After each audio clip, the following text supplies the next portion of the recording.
We feed Tribute products, and one question often comes up in any discussion is the cost of running a farm, and specifically a horse farm. So we have boarding clients, we have training clients, so we have a good mix of in our population of clientele and horses.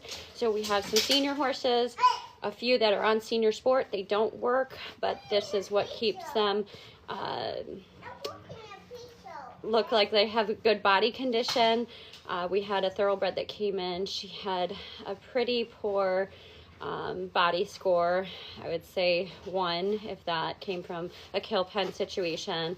We've also have a senior that's a Hanoverian, and he's become an easy keeper. He wasn't at the beginning.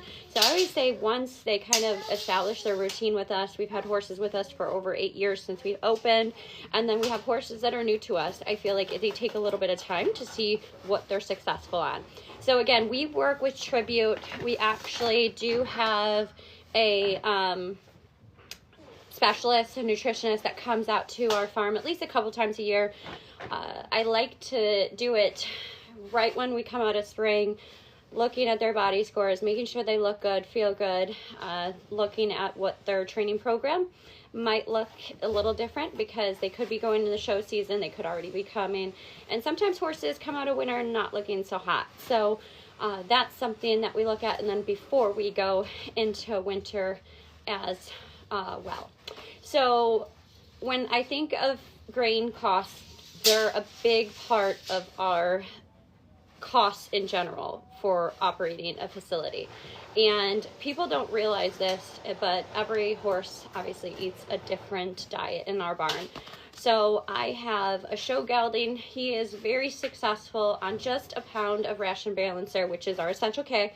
So whatever feed program you're on, Nutrena, Purina, they all have similar lines, I would say, and similar costs. So if a horse is on just a ration balancer twice a day, their feed costs are going to be lower. That's just the way it is.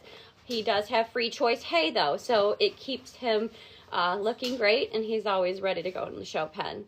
That costs about $48.50, depending on what your grain costs are.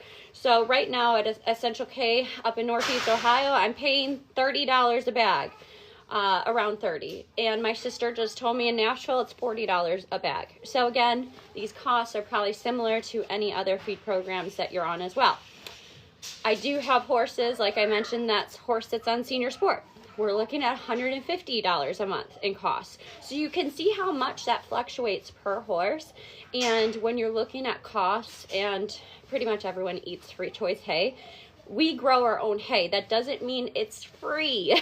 We have to pay for labor. It costs a lot to have folks come and help us just unload hay. It's one of our biggest expenses. We have to fertilize the fields. We have to rent the fields. All these costs are driving up our business. So just some tidbit on nutrition and what we do differently here. And if you joined, I hope you all can hear me. Thanks.